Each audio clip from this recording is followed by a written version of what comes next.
Break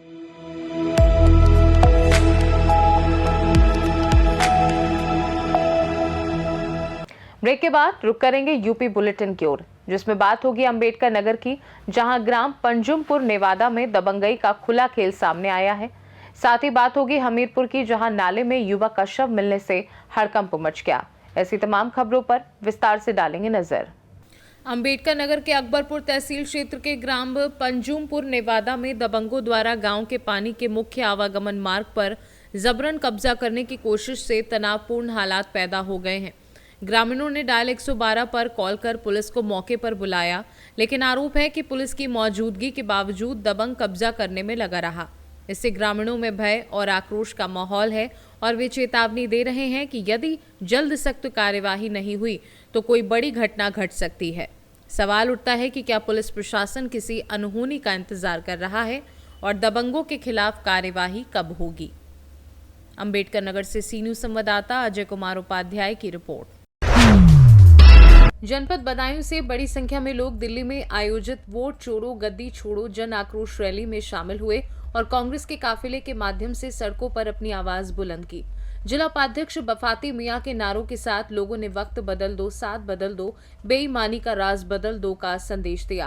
rally में जनपद के जिलाध्यक्ष अजीत यादव, जिला उपाध्यक्ष चौधरी वफाती मियां, सलीम अंसारी, जिला महासचिव अब्दुल रहमान सहित बड़ी तादाद में लोग मौजूद रहे। बदायूं से सी न्यूज संवाददाता शमसुल हसन की रिपोर्ट। चंदौली जनपद के सैयद राजा थाना क्षेत्र के दुदारी गांव में बीती रात चोरों ने चोरी के दौरान एक किशोर की गोली मारकर हत्या कर दी। ये किशोर चोरी कर भाग रहे चोरों से अकेले भिड़ गया था। इस किशोर ने एक चोर को पकड़ लिया था तो साथी चोर ने गोली मार दी। गोली लगने के बाद भी किशोर ने चोर को दबोचे रखा। तब तक ग्रामीण भी पहुंच गए और चोर को पकड़ लिया। आक्रोशित ग्रामीणों ने चोर की खूब पिटाई भी की। पुलिस ने एक चोर को गिरफ्तार कर लिया है। बाकी गुट के अन्य चोर फरार हो गए हैं। उनकी तलाश जारी है। मृतक की पहचान मोनूराम 17 वर्षीय निवासी दुदारी गांव के रूप में हुई है। घटना के बाद गांव में तनाव की स्थिति बनी हुई है। जनपद में बढ़ते अपराध से पुलिस की सुरक्षा व्यवस्था और गश्ती पर सवाल उठ रहे हैं। आप जाके एक लड़का पकड़लस, उनके जवन के पकड़ने के बाद बाजू पिछोड़ गोली मार देले। जो लड़का पकड़े रहे गोली मार देना। हाँ अच्छा,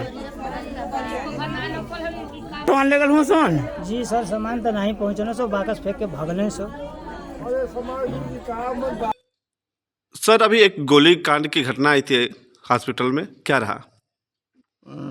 एक्चुअली अभी एक उसका नाम था मोनू नाम का एक लड़का था, जिसका गांव था दुधारी, थाना सैयद राजा का। उसी के घर डकैती करने लोग गए थे और उसी डकैती में गोली लगी और वो यहाँ पे ऑन द स्पॉट डेथ कर गया। और जो डकैती करने वाले थे उसमें से भी एक पकड़ के आया था, जिसको कोई चोट वोट नहीं थी और ड्रिंक किया हुआ था। और उसके पॉकेट से तलाशी ली गई तो मेरे सामने 9,730 रुपये बरामद हुए और वही गोली मारा था उस बच्चे को, बाकी सब भाग गए। क्या जो मृतक था ऑन द स्पॉट मरा था या यहाँ इलाज के दौरान मौत हुई है? नहीं, आने के पहले उसकी मौत हो चुकी थी। उसको गोली सीने के बगल में लगी थी। चंदौली से सी न्यूज संवाददाता सुमित सिंह की रिपोर्ट। हमीरपुर में मौदहा कोतवाली इलाके के सिलौली गांव के पास नाले में युवक का शव मिलने से हड़कंप मच गया। शव संदिग्ध अवस्था में नाले में पड़ा मिला, जिसे देखकर ग्रामीणों ने तुरंत कोतवाली पुलिस को सूचना दी। मौके पर पहुंची पुलिस ने शव को कब्जे में लेकर जांच शुरू कर दी है और मामले की तहकीकात जारी है। हमीरपुर से सी न्यूज संवाददाता ब्रिजेश की रिपोर्ट। ललितपुर सदर कोतवाली अंतर्गत ग्राम रोड़ा में पति पत्नी के विवाद के बाद महिला ने विषाक्त पदार्थ का सेवन कर लिया, जिससे उसकी हालत नाजुक हो गई। सूचना पर पीआरवी मौके पर पहुंची और पड़ोसियों की मदद से महिला को तुरंत ललितपुर मेडिकल कॉलेज इमरजेंसी पहुंचाया गया। चिकित्सकों ने प्राथमिक उपचार के बाद उसकी गंभीर स्थिति को देखते हुए उसे झांसी मेडिकल कॉलेज रेफर कर दिया। बताया जा रहा है कि पति पत्नी के बीच कुछ दिनों से विवाद चल रहा था और मामला थाने तक पहुंचा था, जहां आपसी समझौता हुआ था। लेकिन आज सुबह फिर से विवाद के बाद पत्नी ने 112 पर कॉल कर अपनी जान जोखिम में डाल दी। पीआरवी की तत्परता और मानवता की वजह से समय पर महिला को बचाया जा सका। ललितपुर से सी न्यूज संवाददाता विकास सोनी की रिपोर्ट। पीलीभीत में मोहल्ला नखासा के आरोग्य मंदिर में जिलाधिकारी ज्ञानेंद्र सिंह और मुख्य चिकित्सा अधिकारी डॉक्टर आलोक कुमार ने पोलियो बूथ का फीता काटकर पोलियो टीकाकरण अभियान का शुभारंभ किया। इस अवसर पर बच्चों को पोलियो की दवा पिलाई गई और सभी अभिभावकों से अपने बच्चों को दवा पिलाने की अपील की गई। अभियान के तहत 14 से 19 दिसंबर तक 0 से 5 वर्ष तक के बच्चों को घर घर जाकर पोलियो की खुराक दी जाएगी। जनपद में 1231 बूथों के माध्यम से कुल 3,70,000 बच्चों को पोलियो की खुराक देने का लक्ष्य निर्धारित किया गया है। गत वर्ष पीलीभीत जनपद राज्य स्तर पर बूथ में प्रथम स्थान पर रहा।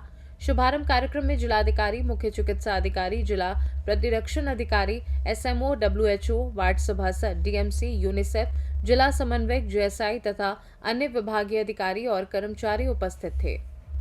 पीलीभीत से सीनू संवाददाता हैदर खान की रिपोर्ट। प्रयागराज के कोराव तहसील क्षेत्र में मनीष मिश्रा ने अपने दादा की पैतृक संपत्ति के संबंध में हैरान कर देने वाला मामला उजागर किया है। मनीष के अनुसार उनके दादा की 1991 में मृत्यु के बाद संपत्ति उनके तीनों बेटों के नाम हो गई थी, जिसमें उनके पिता रामरुचि मिश्रा भी शामिल हैं। लेकिन मनीष ने आरोप लगाया है कि उनके बड़े पिता ने 2010 में फर्जी वसीयत और जाली हस्ताक्षर के जरिए अपनी बहू गुलाब देवी के नाम 60 बीघा जमीन ट्रांसफर करवा ली। इसके परिणाम स्वरूप उनके पिता और बड़े पिता रामानुज पूरी तरह से भूमिहीन हो गए हैं। मनीष मिश्रा ने प्रयागराज के DM से न्याय की गुहार लगाते हुए मामले की जांच कराकर उचित कार्यवाही की मांग की है। प्रयागराज से सी न्यूज संवाददाता अंशु कुशवाहा की रिपोर्ट। फाफामऊ स्थित वृंदावन गार्डन के पास बबलू केसरवानी के जनरल स्टोर में रात करीब 2 बजे 4 से 5 अज्ञात चोर दुकान में घुसकर पैसे की चोरी करते हुए CCTV में कैद हो गए। चोरों ने चेहरे पर मफलर लपेट रखा था और पैसे झोले में भरते हुए नजर आए। घटना का CCTV फुटेज सामने आया है, जिसमें उनकी पूरी गतिविधि रिकॉर्ड हो गई। सूचना मिलने पर थाना फाफामऊ पुलिस मौके पर पहुंचकर जांच पड़ताल कर रही है।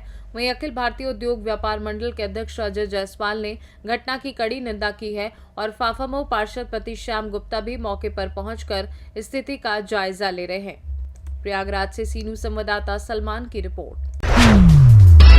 जनपद संभल के थाना बनियाठेर क्षेत्र में पुलिस की सतर्कता और त्वरित कार्यवाही का एक बार फिर उदाहरण सामने आया, जब थाना बनियाठेर पुलिस टीम ने प्रभावी घेराबंदी और जवाबी कार्यवाही के दौरान थाना भोजपुर जनपद मुरादाबाद में कथित लूट की सनसनीखेज घटना में शामिल शातिर और वांछित अपराधी को गिरफ्तार किया।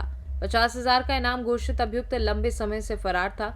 पुलिस को मिली गोपनीय सूचना के आधार पर सघन चेकिंग अभियान के दौरान अभियुक्त ने भागने का प्रयास किया, लेकिन पुलिस की जवाबी कार्यवाही में वह घायल हो गया और तुरंत अस्पताल में उपचार के लिए भेजा गया। गिरफ्तार अभियुक्त के कब्जे से लूट से संबंधित नकदी, अवैध तमंचा, कारतूस और अन्य आपत्तिजनक सामग्री बरामद हुई। प्रारंभिक पूछताछ में उसने लूट की वारदात में अपनी संलिप्तता स्वीकार की और अन्य आपराधिक साथियों एवं घटनाओं के बारे में जानकारी दी, जिनके आधार पर आगे कार्यवाही की जा रही है। आज सुबह 15 तारीख को पुलिस जो है नेहटा रोड से चंदौसी को जाने वाली रोड पर चेकिंग कर रही थी। वाहन चेकिंग चल रही थी संदिग्ध व्यक्ति, जिसमें एक व्यक्ति मोटरसाइकिल पर आया। जब पुलिस के द्वारा रुकने को कहा गया तो उसने कच्चे रास्ते पे मोटरसाइकिल मोड़ी और मोटरसाइकिल को फेंक के पुलिस पे जानलेवा फायर किए। 2 फायर किए गए, जिसके जवाब में पुलिस के द्वारा भी आत्मरक्षार्थ फायर किए गए, जिसमें उसके एक गोली लगी। इस व्यक्ति का नाम इमरान पुत्र रफ़ीक है। ये अलीगंज बरेली का रहने वाला है तथा भोजपुर के एक लूट के मुकदमे में ग्राम पीपल थाना में लूट हुई थी, उसमें वांछित चल रहा था और इस पर 50,000 का इनाम घोषित है। सर, इससे क्या क्या बरामद हुआ है सर? इससे एक तमंचा, 2 जिंदा कारतूस बरामद हुए हैं और घटनास्थल पर 2 खोखा कारतूस बरामद हुए हैं। संभल से सी न्यूज संवाददाता राहुल पाठक की रिपोर्ट। यूपी बुलेटिन में फिलहाल के लिए इतना ही। बने रहिए सी न्यूज भारत के साथ। हर खबर आपके साथ, आपके हाथ।